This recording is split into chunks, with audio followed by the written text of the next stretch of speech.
जय श्री कृष्णा। देवताओं का रीछ और वानर योनियों में उत्पन्न होना।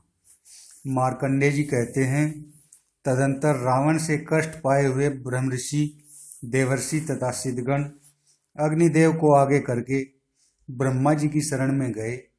अग्नि ने कहा, भगवान, आपने जो पहले वरदान देकर विश्रवा के पुत्र महाबली रावण को अवध्य कर दिया है, वह अब संसार की समस्त प्रजा को सता रहा है। आप ही उसके भय से हमारी रक्षा कीजिए। ब्रह्मा जी ने कहा, अग्नि, देवता या असुर उसे युद्ध में नहीं जीत सकते। इसके लिए जो कार्य आवश्यक था वह मैंने कर दिया है। अब शीघ्र ही उसका दमन हो जाएगा। मैंने चतुर्भुज भगवान विष्णु से अनुरोध किया था, वे मेरी प्रार्थना से संसार में अवतार ले चुके हैं। वे ही रावण के दमन का कार्य करेंगे। फिर इंद्र को लक्ष्य करके, इंद्र, तुम भी सब देवताओं के साथ पृथ्वी पर रीछ और वानरों के रूप में जन्म लो और इच्छानुसार रूप धारण करने वाले बलवान पुत्र उत्पन्न करो।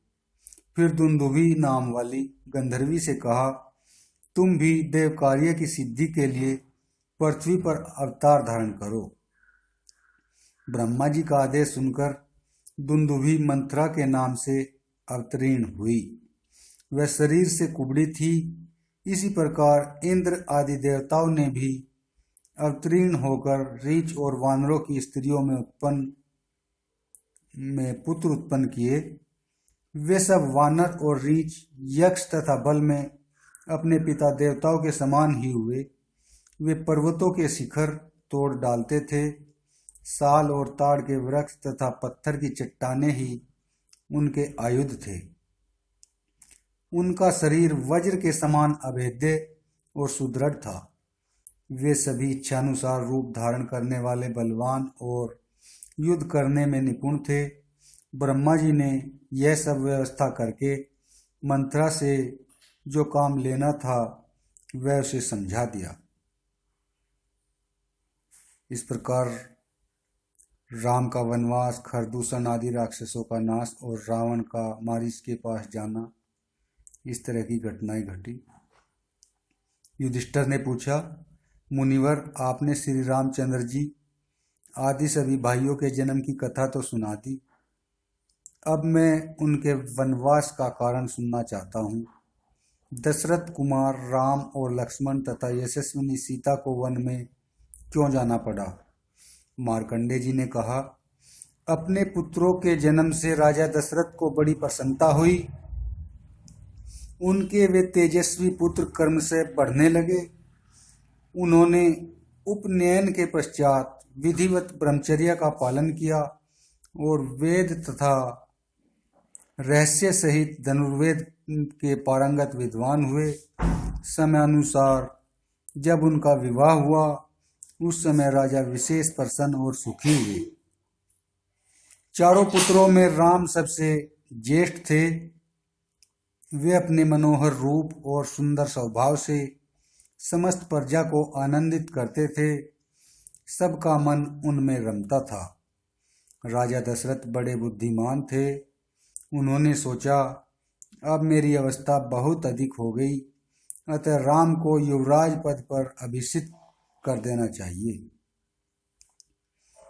इस विषय में उन्होंने अपने मंत्रियों और धर्मज्ञ पुरोहितों से भी सलाह ली। सबने राजा के इस समयोचित प्रस्ताव का अनुमोदन किया।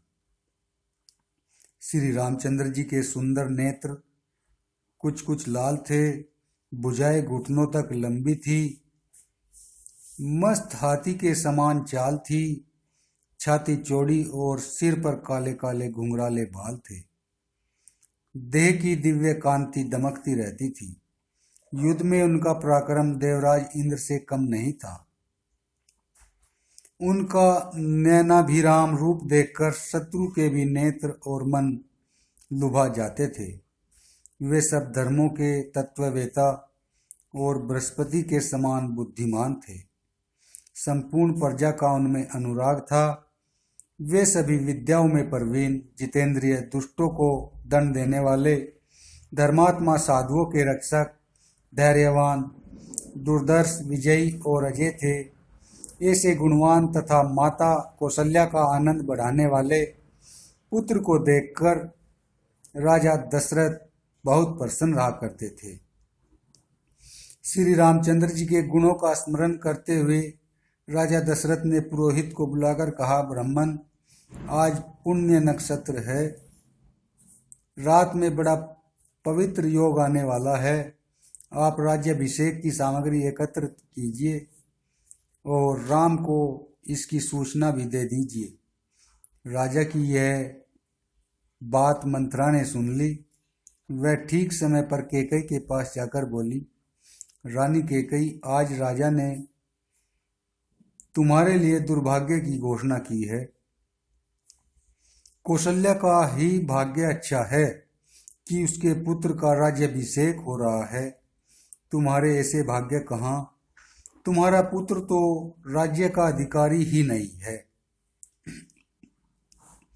मंत्रा की बात सुनकर परम सुंदरी कैकई एकांत में अपने पति राजा दशरथ के पास गई और प्रेम जताती हुई हंस हंसकर मधुर शब्दों में बोली, राजन, आप बड़े सत्यवादी हैं। पहले जो मुझे एक वर देने को कहा था उसे दीजिए। राजा ने कहा, लो अभी देता हूँ, तुम्हारी जो इच्छा हो मांग लो। कैकई ने राजा को वचनबद्ध करके कहा, आपने राम के लिए जो राज्याभिषेक का सामान तैयार कराया है उससे भरत का अभिषेक किया जाए और राम वन में चले जाए। कैकई की यह अप्रिय बात सुनकर राजा को बड़ा दुख हुआ। वे मुंह से कुछ भी न बोल सके। राम को जब यह मालूम हुआ कि पिताजी कैकई को वरदान देकर मेरा वनवास स्वीकार कर चुके हैं, तो उनके सत्य की रक्षा के लिए वे स्वयं वन की ओर चल दिए। लक्ष्मण भी हाथ में धनुष लिए भाई के पीछे हो लिए तथा सीता ने भी राम का साथ दिया। राम के वन चले जाने पर राजा दशरथ ने शरीर त्याग दिया।